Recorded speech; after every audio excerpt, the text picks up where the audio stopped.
할렐루야. 하나님께 영광되고 우리들에게 은혜가 넘치는 귀한 시간이 되기를 바랍니다. 제가 두 아들이 있는데 큰 아들은 이미 대학원 다 졸업하고 이제 전임 전도사인데 그 큰 아들이 어렸을 때가 있었죠. 유치원을 다닐 때 제가 재미삼아서 아들한테 유도 신문을 했습니다. 한국에서 최고로 여기는 서울대학교하고 미국에서 최고로 여기는 하버드대학교, 이 두 학교를 들면서 제가 아들한테 질문을 했어요. 김인아, 너 나중에 커서 서울대학 갈래? 하버드대학 갈래?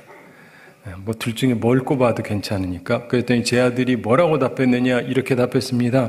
그냥 킨더가든 갈래? 유치원 다닐래? 유치원생이니까. 제가 막 웃고는 그래, 네 말이 맞다. 그렇죠? 거기부터 다녀야지. 우리 가정의 달을 맞이했습니다. 이번 달을 지내면서 하나님을 기쁘시게 하는 가정, 이런 주제로 하나님 말씀을 함께 나누겠습니다. 올해 지내면서 하나님을 기쁘시게 하라, 이런 주제로 사는데 우리의 가정도 하나님을 기쁘시게 하는 가정이 되어야 되겠죠. 오늘은 어린이 주일을 맞이하면서 며느리로 복되게 하라, 이런 제목을 가지고 말씀을 드리겠습니다. 참고로 어린이 주일은 한국에만 있어요. 미국에는 없습니다. 그런데 오늘 제목을 보면서 며느리들은 벌써 은혜가 되시나요? 시어머니들은 시험에 드시나요? 시험에 들지 마시고 오늘 말씀 속에서 가정을 향한 하나님의 깊은 뜻을 깨닫는 시간이 되시기를 바랍니다. 어린이 주일인데 왜 며느리 얘기냐? 이런 의문을 갖는 분들을 위해서 간단하게 설명을 드리겠습니다. 요즘 우리나라 한국을 보면 출산율이 세계 최저라는 걸 알고 계시죠? 이미 우리나라의 인구가 몇 년 전부터 줄기 시작을 했습니다. 한국 소멸론이라는 말까지 나오고 있습니다. 그런데 아이가 태어나려면 아들이 있어야 되지만 아들이 있어도 반드시 며느리가 필요합니다. 그렇죠? 근데 며느리를 선대하고 복되게 해야 손주 아이가 태어나는 거죠. 그리고 잘 양육하는 것입니다. 따라서 어린이 이렇게만 말할 게 아니고 며느리로 복되게 하는 것이 사실상 요즘에는 우선순위가 아닌가 싶습니다. 이런 기초적 이해를 가지고 오늘 말씀을 상고하겠습니다. 우리 앞으로 룻기를 통해서 깨달음 얻게 되기를 원합니다. 자, 우리 모든 부모들이 자녀에게 관심을 갖습니다. 자녀는 하나님께서 주신 선물이라고 그러죠. 따라서 사람들은 일반적으로 자녀를 갖는 것을 기쁨이라고 예전에는 생각을 했죠. 요즘 세상이 좀 험해져서 꼭 그런 것 같지는 않습니다만은 우리는 자녀를 갖는 것을 감사하게 생각해야 됩니다. 그리고 자녀에 대해서 항상 사랑과 훈계로 바르게 양육해야 됩니다. 사랑과 훈계라고 하는 이 두 가지를 잘 균형 있게 가지고 자녀를 양육해야 훌륭한 사람으로 키울 수 있습니다. 성경적인 가르침이거든요. 모두 자녀를 훌륭하게 키우시기 바랍니다. 자, 그런데 가정의 달을 맞이하면서 자녀가 없는 분들도 생각하게 됩니다. 몇 년 동안 항상 자녀 사랑에 대해서 말씀을 나누면서 올해는 자녀가 없는 분들에게도 은혜가 되는 말씀을 나누기 위해서 준비했습니다. 그러면서 며느리로 복되게 하라, 이런 제목의 말씀을 생각하게 됐습니다. 며느리는 내 자식이 아닙니다. 남의 자식이죠. 따라서 며느리로 복되게 하라, 이 말은 사위로 복되게 하라 혹은 남의 자식으로 복되게 하라, 이런 말씀과 같은 맥락이라고 할 수 있습니다. 다른 말로 하자면 내 이웃을 내 몸과 같이 사랑하라라는 말씀일 수도 있습니다.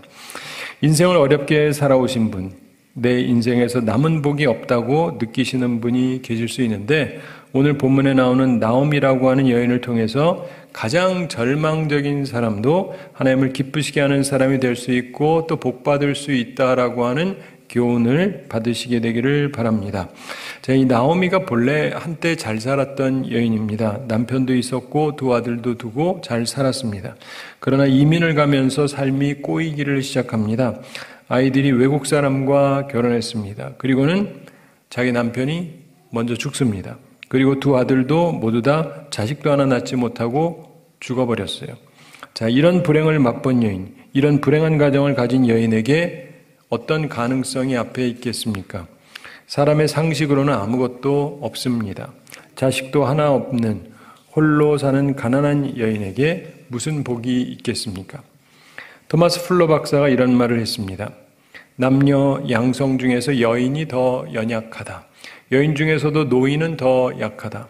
노인 중에서도 과부는 가장 불쌍해 보인다. 과부 중에서도 가난한 자들, 이들의 곤경은 측은하다. 가난한 과부들 중에서도 자녀가 없는 자들, 이들의 경우는 가장 서글프다. 자녀가 없는 과부 중에서도 한번 자녀를 가졌다가 잃어버린 자들, 이들의 지경은 더욱 처량하다. 자녀를 가져본 적이 있던 과부들 중에서도 이국에서 나그네가 된 자들, 이들의 상태가 가장 쓸쓸하다.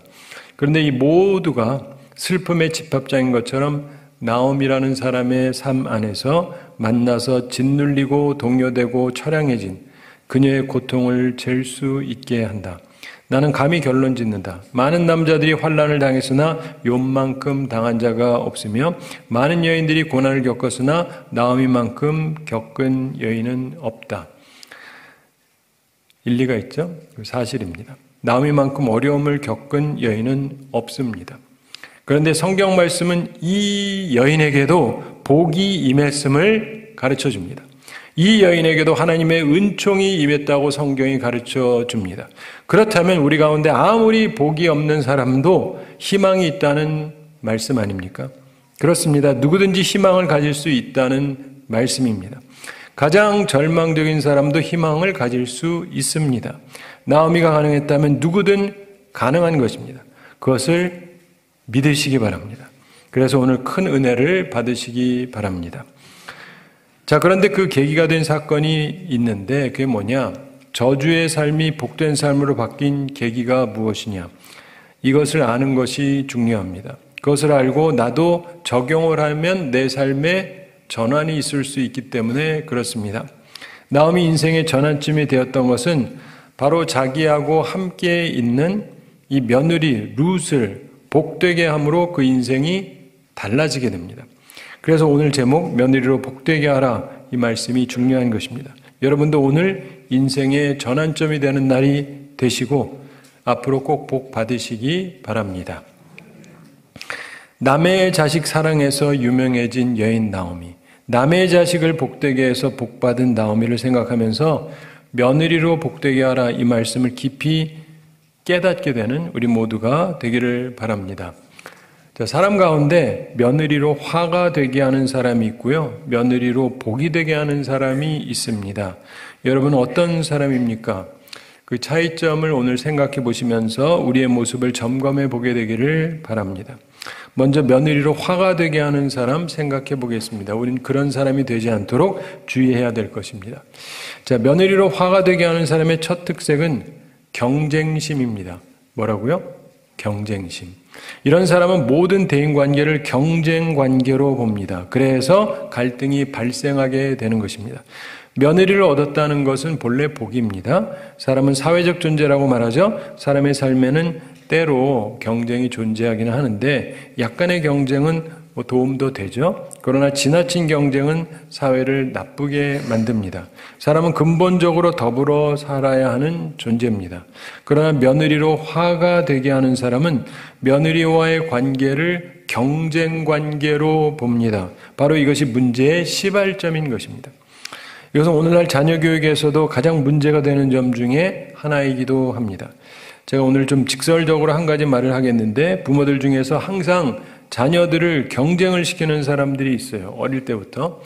제가 목사로서 솔직히 여러분 자녀들의 미래가 걱정이 됩니다. 오해하지 마십시오. 경쟁이 무조건 나쁘다는 말은 아니에요. 약간의 경쟁은 발전에 도움도 되고 삶의 재미를 부여하기도 합니다. 그래서 괜찮습니다. 그러나 무엇이든 지나친 것은 좋지가 않습니다. 특별히 경쟁이 삶의 방식이 되도록 어려서부터 가르치는 것은 아이의 인생에 불행의 씨를 뿌려놓는 것하고 똑같습니다. 어떤 가정은 경쟁을 위해서 예배까지 빠지기도 하죠. 잘 들으십시오. 그것은 아이에게 잘못된 것을 가르쳐주는 것입니다. 예배보다 하나님보다 더 중요한 것이 있다고 가르치는 셈이죠. 그러면서 자녀가 잘 되기를 기대하는 것은 어리석음입니다. 오늘날 왜 며느리와 시어머니들이 사이가 나쁩니까? 경쟁이 삶의 방식이 되어 있기 때문에 그런 것입니다. 그런 나쁜 씨를 자녀에게까지 뿌리지 마세요. 인생의 방식을 경쟁심에 두는 사람은 하나님께서 복을 주셔도 이것을 화로 만드는 사람이 됩니다. 경쟁심, 그것을 삶의 기초 방식으로 삼지 마시기 바랍니다. 그러니까 경쟁심 버리시고 복된 사람이 되시기를 바랍니다. 며느리가 화가 되게 하는 사람의 둘째 특색이 있습니다. 파괴적인 만남, 소모적인 만남이라고 말할 수 있습니다. 대인관계를 경쟁으로 보기 때문에 상호 만나는 것이 파괴적인 만남이 돼요. 소모적인 만남이 됩니다. 말 한마디를 해도 파괴적인 말을 해요. 소모적인 말을 하고, 어떤 부모들은 자기 아이 자랑을 너무 합니다. 어떤 부모는 그것만으로 부족해서 남의 아이를 깎아내리는 말을 자꾸 하죠. 파괴적인 말, 소모적인 말을 자꾸 합니다. 이런 사람하고 함께 있으면 피곤하죠. 우리는 항상 생산적인 만남이 되도록 힘써야 됩니다. 파괴적이고 소모적인 만남, 이런 만남을 추구하는 사람은 하나님께서 주신 복도 화로 만드는 사람이 됩니다. 파괴적이고 소모적인 말과 행동, 이런 것은 삶에서 버려야 합니다. 예전에 6.25 전쟁이 있었을 때 그 당시에 허버트라고 하는 분이 인민군 감옥에 갇혀 있었답니다. 하루는 인민군 간수가 성경책을 들고 와서 말하더랍니다. 지금 네 하나님이라는 분한테 한번 기도 좀 해봐라. 내가 한 손에 성경을, 다른 한 손에 권총을 들고 있을 건데 어느 손에 성경이 있는지 하나님께 가르쳐 달라고 해라. 만약 틀리면 권총으로 너의 머리를 쏴버릴 것이다. 허버트가 머리를 숙이고 조용히 기도했습니다. 자, 기도했냐? 간수가 묻자 그렇다고 표했습니다. 이때 간수가 묻습니다. 자, 네 하나님이 어느 손에 성경을 잡고 있다고 말해주더냐? 그랬더니 허버트가 조용히 그러나 분명하게 말했습니다. 나는 하나님께 그것을 여쭈어 보지 않았습니다. 뭐야? 그럼 뭘 물어봤냐? 그랬더니 허버트가 말합니다. 나는 하나님께 두 가지를 기도했습니다. 첫째, 내 마음이 분노로 흔들리지 않게 해달라고 기도했고, 둘째, 당당하게 죽을 수 있는 힘을 달라고 기도했습니다. 이 답을 듣던 이 간수의 얼굴이 일그러지면서 후다닥 감방에서 뛰어나갔다고 합니다. 사랑하는 성도 여러분, 많은 사람들이 파괴적이고 소모적인 만남을 합니다. 며느리가 화가 되게 하는 삶을 사는 사람의 둘째 특색이 바로 그거예요. 만나면 파괴적이고 만나면 소모적입니다. 우리는 그런 삶을 피해야 합니다. 사랑하는 성도 여러분, 파괴적이고 소모적인 만남을 피하시기 바랍니다. 그래서 복된 삶을 사는 우리 모두가 되기를 바랍니다. 며느리로 화가 되게 하는 사람의 셋째 특징이 있는데 악명입니다. 악명, 나쁜 이름이란 뜻이죠. 나쁜 소문이 납니다. 좋은 소문이 나지를 않아요. 항상 경쟁적이고 파괴적인 만남을 갖다 보니까 악명을 떨치게 되는 것이죠. 미국 미시간주의 어떤 도시 클리오라고 하는 곳에서 추운 새벽에 운전을 하고 있던 쇼울러라고 하는 남성이 있었습니다. 이 사람이 길가에 차를 세워놓고 고생하는 듯한 두 사람을 우연히 발견하고 자기 차를 세웠습니다. 그리고 얘기해 보니까 그 차에 휘발유가 떨어졌다는 거예요. 그래서 그 두 사람을 자기 차에 태우고 한참 떨어진 주유소에 가서 휘발유를 사가지고 통에 싣고 차가 서 있는 곳에 돌아왔습니다. 그래서 휘발유를 부었는데 추운 날씨 때문인지 발동이 잘 안 걸려요. 그래서 자기 차 체인을 꺼내서 서로 연결하고 나서 이 발동이 걸릴 때까지 계속 이렇게 끌어줬습니다. 그러다가 드디어 시동이 걸렸습니다. 체인을 풀었고 이제 도움이 끝났습니다. 고맙다 그러고 갈 줄 알았는데 갑자기 맥주병이 그의 머리를 내리쳤습니다. 그리고 주먹이 얼굴을 쳤어요. 넘어진 이 사람의 몸을 뒤져서 지갑을 빼서 두 사람이 발동 걸린 자기 차 타고 도망을 해버렸습니다. 야, 그런 도움을 받고는 돈까지 뺏어먹고 얼마나 배은망덕한 행위입니까? 이런 일들 때문에 미국에 가시면은 대도시에 가면 남 돕지 말라 하는 말을 굉장히 많이 듣습니다. 악명을 떨치는 사람들 때문에 그렇습니다. 오해하지 마세요. 다 그러는 건 아니에요. 그렇지만 그런 사람 때문에 다들 겁먹어서 돕는 거를 꺼리게 돼요. 며느리로 화가 되게 하는 사람의 셋째 특징은 악명입니다. 사랑하는 성도 여러분, 잘 생각해 보세요. 며느리가 있다는 건요, 복입니다. 며느리가 있으려면 우선 아들이 있어야 되잖아요. 근데 하나님이 주신 복이 있습니다. 그리고 근데 그 아들이 혼자 살다가 죽으면 좋겠습니까? 아들 인생의 동반자로 하나님께서 며느리를 주셨다. 그렇다면 정말 복된 일 아닙니까? 그런데 복된 일을 화로 만드는 사람들이 있습니다. 한국의 기독교인들부터 먼저 변해야 되는 것 중에 하나가 바로 이거라고 저는 믿습니다. 말씀의 생활화가 잘 되지를 않아요. 듣고만 끝나요. 얼마나 많은 여성이 교회를 다닙니까?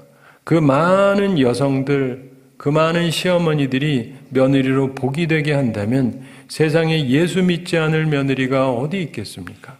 그리고 복음화는 순식간에 이루어질 것입니다. 여성들이여 제발 나오미 같은 시어머니가 되십시오. 적어도 그런 마음을 품으시기 바랍니다. 남성만 하면 하는 게 아니라 여성이 하면을 해야 되는 거죠. 자, 성경이 가르쳐주는 모범적인 여성상입니다. 악명은 얻지 마시기 바랍니다. 오늘 말씀해 보면 며느리로 복이 되게 한 사람 나오미의 이야기가 나옵니다. 며느리로 복이 되게 한 나오미의 모습에서 우리는 세 가지 중요한 특색을 찾을 수 있습니다. 우리도 이런 모습을 갖추게 되기를 바랍니다. 자, 며느리로 복이 되게 하는 사람의 첫 특색은 더불어 사는 삶의 방식을 갖습니다. 사람 관계를 경쟁 관계로 인식하지 않고 더불어 사는 삶으로 보는 것입니다. 오늘 본문 3장 1절 함께 읽어보겠습니다. 룻의 시어머니 나오미가 그에게 이르되 내 딸아 내가 너를 위하여 안식할 곳을 구하여 너를 복되게 하여야 하지 않겠느냐. 아멘. 시어머니가 며느리를 뭐라고 불러요? 내 딸아 이렇게 부릅니다. 호칭을 보세요. 마치 자기의 딸을 대하듯이 며느리를 대합니다. 이게 수천 년 전 얘기예요. 요즘 얘기가 아니고. 이것은 참된 성도의 모습입니다. 예수를 믿는 여성들은 자기 며느리를 자기 딸을 대하듯이 대해야 합니다. 예수 믿는 사람들은 자기 사위를 자기 아들 대하듯이 대해야 합니다. 더불어 사는 삶을 살아야 하는 것입니다. 여성으로서 최고의 과학자하면 퀴리 부인을 꼽습니다. 과학자인 마리 퀴리 부인이 남편 피에르 큐리와 함께 라듐을 발견했습니다. 이들은 세계 최초로 역청 우라늄 광석에서 라듐을 분리하는 데 성공했습니다. 당시 라듐의 값은 천문학적인 값이었다 그럽니다. 아주 소량인 1g에 15만 불이나 되었다 그래요. 1g에 1억이 넘는다 이 말입니다. 1kg이면 1000억이 넘는다는 얘기예요. 라듐 생산 방법은 이들 부부만 알고 있어서 이걸 특허로 등록을 하면 그들은 세계적인 갑부가 되는 것이었습니다. 그러나 이들은 역사에 남는 유명한 말을 했습니다. 라듐은 인류에게 속한 것이지 우리의 소유가 아닙니다. 그들은 그 생산 방법을 공개했고 자기만의 부유함보다 함께 나누는 길을 선택했습니다. 수많은 부자들이 있었습니다. 그러나 그들이 기억되지 않습니다. 오히려 개인의 부축적 대신에 더불어 사는 삶을 선택했던 퀴리 부부의 행동이 기억되는 것입니다. 사랑하는 성도 여러분, 어린 자녀에게 위인전 읽히시는 것이 좋습니다. 특별히 정말 존경할 만한 사람의 삶을 읽게 하는 것이 좋습니다. 저도 어린 시절에 위인전을 읽으면서 자랐습니다. 참 도움이 돼요. 그런데 사실 가장 위대한 위인전은요, 성경에 있어요. 성경이 있습니다. 성경의 위인들을 보면 다 더불어서 사는 사람들, 참으로 지혜로운 사람은 더불어 사는 삶을 삽니다. 시어머니들이 꼭 기억해야 될 성경의 인물이 있습니다. 누굽니까? 나오미. 시어머니들은 항상 나오미를 묵상하셔야 돼요. 오늘 본문에 나오는 인물입니다. 우리는 더불어 사는 삶의 방식을 추구해야 됩니다. 바라기는 우리 모두 경쟁심을 버리고 더불어 사는 사람들이 되기를 바랍니다. 그래서 복된 삶을 살게 되기를 바랍니다. 저 더불어민주당 아닙니다. 그렇지만 더불어란 말은 참 좋은 말이에요.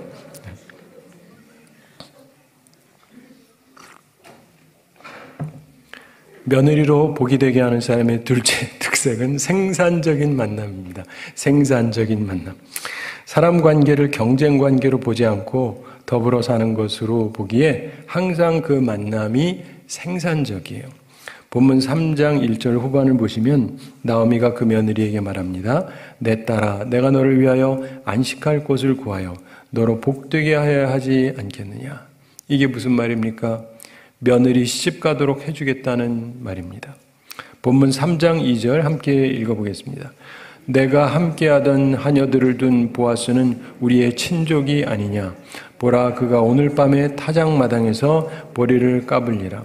아멘.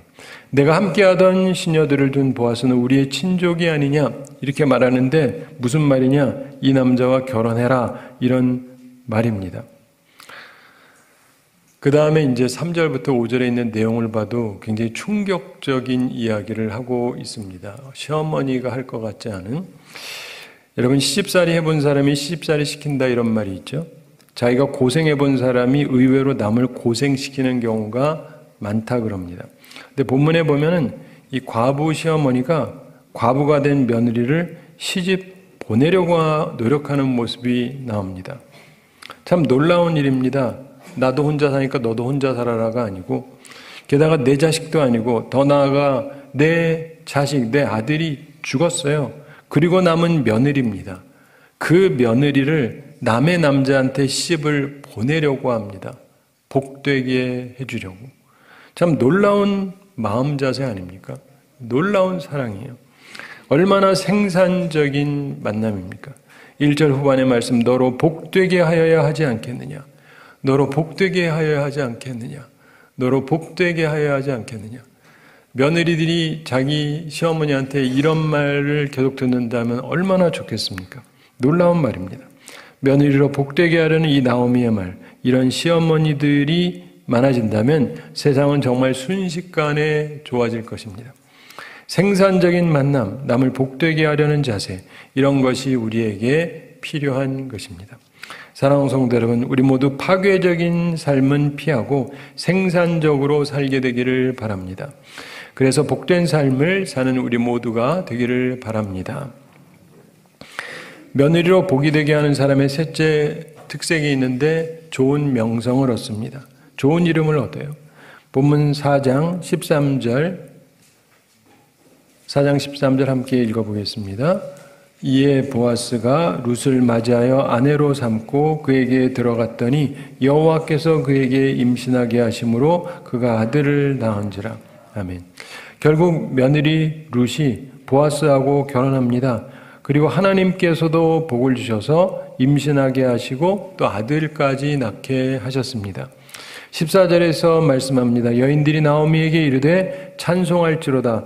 여호와께서 오늘 내게 기업 물을 자가 없게 하지 아니하셨도다. 이 아이의 이름이 이스라엘 중에 유명하게 되기를 원하노라. 그러면서 그 다음 절 15절 함께 읽어보겠습니다. 이는 내 생명의 회복자이며 내 노년의 봉양자라. 곧 너를 사랑하며 7 아들보다 귀한 내 며느리가 낳은 자로다 하니라. 아멘. 우리가 예전에 하도 애를 많이 낳으니까 아들, 딸 구별 말고 둘만 낳아 잘 기르자. 뭐 이러던 말을 하던 때가 있어요. 근데 그래도 아들이 좋다 그러니까 그 다음에 아들보다 더 나은 딸 뭐 이러면서 막 하고 그랬는데 어떠한 구호도 7 아들보다 더 나은 며느리란 말은 내가 들어본 적이 없어요. 있으세요? 없죠. 예. 아들보다 딸이 낫다는 정도지. 근데 며느리가 7 아들보다 낫다 이런 게 어디 있어요? 성경에만 있어요. 근데 그렇다면 복이잖아요. 근데 좋은 명성을 얻게 되는데 나오미가 며느리를 시집 보내고 결국 명성을 얻게 됩니다. 정말 아름다운 이야기입니다. 예전에 미국 뉴욕에서 교회에 잘 다니며 살던 어떤 백인 부부가 있었습니다. 근데 돈이 점점 늘어나면서 풍성해지다 보니까 교회도 잘 안 나오고 봉사도 잘 안 하고 그러면서 이제 맨날 놀러 다니기 시작을 했습니다. 한 번은 그 부부가 시카고에 갔습니다. 그리고 돌아올 때 남편은 일이 있어서 며칠 더 머무르고 아내만 먼저 떠나게 했습니다. 기차 여행을 했습니다. 참고로 미국은 기차 여행이요 비행기보다 더 비싸기도 해요. 진짜 좋습니다. 그런데 뭐 다 그런 건 아니고 그마다 이제 차이가 있지만 그 기차 여행을 했는데 그만 큰 열차 사고가 났습니다. 수많은 사람이 그때 죽었습니다. 그 부인도 열차 밑에 끼어서 몸을 움직이지 못하는 상태로 발견이 됐습니다. 의사가 달려왔을 때 부인이 애원하더랍니다. 나 좀 꼭 살려주세요. 죽지 않게 해주세요. 그렇지만 살펴보던 의사가 말했습니다. 부인 참 미안합니다. 그러나 부탁하신 대로 이루어 드릴 수 없을 것 같습니다. 거기서 빼낼 수가 없어요. 그 상태도 너무 안 좋고. 죽음을 앞둔 그 여인이 한탄스럽게 한마디를 남겼답니다. 이런 말을 했다고 그럽니다. 이럴 줄 알았으면 예수님께 나의 모든 것을 바쳐서 살았을 것을. 사랑하는 성도 여러분, 명성은 재물의 풍성함으로 얻는 것이 아닙니다. 좋은 이름은 아름다운 삶이 있을 때 남게 되는 것입니다. 나오미는 자기 아들들을 통해서 명성을 얻지 못했습니다. 그러나 자신에게 주어진 그냥 남아있는 한 사람, 자기 자식도 아니에요. 그냥 며느리 룻, 이 사람을 사랑했기에, 그를 복되게 했기에 명성을 얻게 되었던 것입니다. 사랑하는 성도 여러분, 하나님께서는 우리에게 맡긴 사람이 각각 달라요. 어린이도 각각 다릅니다. 어떤 사람에게는 아들을, 어떤 사람에게는 딸을, 어떤 사람에게는 딸과 아들을 모두 주십니다. 그리고 어떤 사람에게는 자녀를 주시지도 않기도 합니다. 그리고 어떤 사람들은 나오미처럼 아이를 가졌다가 잃게도 하십니다. 그런데 중요한 것은 우리 각 사람에게 여전히 사랑해야 될 내 어린이 같은 아랫사람이 있다는 것입니다. 그 사람을 사랑해야 되고 그 사람을 복되게 해야 하는 것입니다. 설사 내가 낳은 아이가 아니더라도 우리는 내게 주어진 사람을 사랑하고 복되게 해야 됩니다. 나오미는 그래서 복을 받은 것입니다. 그리고 명성을 얻은 것입니다. 나오미를 기억하시기 바랍니다. 가장 바닥으로 내려간 인생에서 명성을 얻게 됐는데 그 이유는 며느리로 복되게 함에 있었다는 것을 기억하시기 바랍니다. 설사 내 자식이 아니라 할지라도 내가 할 수 있는 그 한 사람을 내가 복되게 하는 것, 그러면서 하나님께서 기뻐하시는 가정이 이루어집니다. 사랑하는 성도 여러분, 여러분도 하나님이 기뻐하시는 가정을 이룩하시게 되기 바랍니다. 그러기 위해서 나오미처럼 칭찬받는 인생을 살아가는 우리 모두가 되기를 바랍니다. 우리 삶에서 악명이 아니라 좋은 명성을 얻는 우리 모두가 되기를 바랍니다. 자, 한 가지 이야기 말씀드리면서 오늘 말씀을 마치겠습니다. 어떤 남성이 있었는데 하여간 맨날 비판만 하면서 살아요. 그러면서 나이를 먹었습니다. 할아버지가 됐어요. 여전해요. 계속 비판하는 걸 너무 즐깁니다. 삶의 이유가 비판에 있어요. 눈이 굉장히 나빠졌습니다. 그런데 눈도 나쁘면서 또 특별히 미술 작품 비판하는 걸 즐겨했어요. 잘 보이지도 않는 사람이. 그러면서 한 번은 또 미술관을 방문을 했습니다. 이 할아버지가 또 신이 났어요. 자신의 비평 실력을 발휘할 생각을 하고는 들어갔습니다. 미술관에 들어가자마자 이 할아버지가 큰 초상 앞에 딱 섰습니다. 그리고는 큰 소리로 비평을 시작해서 사람들 다 들으라고, 이 초상화는 사진틀을 너무 큰 거를 썼군. 인물이 얼굴이 이렇게 작은데 왜 이렇게 큰 사진틀을 썼지? 그러면서 계속 목에 힘을 주어서 비평을 합니다. 그리고 왜 이렇게 변변치 못한 인물을 모델로 썼어? 이 화가는 치명적인 실수를 했어. 이렇게 못생긴 얼굴을 주제로 해서 그림을 그리면 결코 걸작품을 만들 수 없단 말이야. 그때 멀리 있던 할아버지의 아내가 놀래가지고 당황하면서 달려옵니다. 그러나 할아버지는 큰 기침하면서 계속 비평을 해나갔습니다. 만약 작가가 얼굴에 인격이 조금이라도 나타나 있는 사람을 모델로 택했다면 이 그림의 가치가 훨씬 나아졌을 거예요. 이렇게 인격이 없어 보이는 인간을 가지고 그리다니. 그때 달려온 부인이 할아버지를 잡아당기면서 말했습니다. 여보, 그만해요. 그때 할아버지가 말합니다. 왜 뭐가 어때서? 사실이잖아. 그랬더니 부인이 말했습니다. 당신 지금 거울 보고 있는 거예요?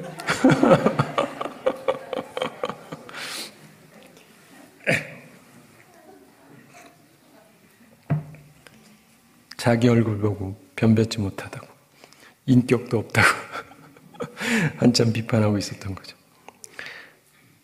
사랑하는 성도 여러분, 며느리 욕하지 마시고 며느리 미워하지 마시고 그거 다 누워서 침 뱉기거든요. 하나님께서 주신 사람을 복되게 하십시오. 내 밑에 있는 사람을 욕하지 말고 복되게 하세요. 며느리로 복되게 하라. 사위로 복되게 하라. 내 아이는 아니지만 남의 자녀지만 복되게 하라. 이게 하나님의 뜻입니다. 이 말씀을 기억하시면서 하나님께서 기뻐하시는 가정을 만들어가는 우리 모두가 되기를 우리 주님의 이름으로 축원합니다. 우리 함께 기도하겠습니다. 사랑의 하나님 아버지, 은혜를 감사드립니다. 저희를 사랑하시고 오늘도 저희에게 귀한 말씀 주임을 감사드립니다. 우리가 하나님을 기쁘시게 하는 가정을 이루게 되기를 원합니다. 하나님께서 우리들의 마음에 새로운 마음, 온전한 마음을 허락하여 주시옵소서. 우리가 인생을 살아가면서 자꾸 경쟁심을 가지고 파괴적으로 살아가고 그러면서 악명을 얻는 삶을 사는 것이 아니라 우리들의 삶 속에서 더불어 살 수 있는 마음을 갖게 해주시고 참으로 우리들의 삶 속에서 비판적인 것이 아니라 생산적인 삶을 살아가고 그래서 우리가 좋은 명성을 얻을 수 있는 주의 사람들 다 되게 하여 주시옵소서. 나오미가 그가 가지고 있는 것은 아무것도 없었으나 가지고 있는 좋은 마음 하나로 인해서 옆에 있는 내 밑에 사람 하나를 사랑함으로 그의 인생이 크게 복이 되었고 영원히 남는 삶이 되었던 것처럼 우리도 내 밑에 있는 한 사람이라도 사랑할 수 있는 사람들이 되게 해주시고 그래서 하나님께 크게 쓰임받고 칭찬받는 우리들 되게 하여 주시옵소서. 우리 주변의 어린이들을 사랑하고 우리 주변에 그 아이들이 내 아이가 아니라도 사랑하면서 주님 앞에서 살아가는 저희들 다 되게 하여 주시옵소서. 감사드리며 예수님의 이름으로 기도드리옵나이다. 아멘.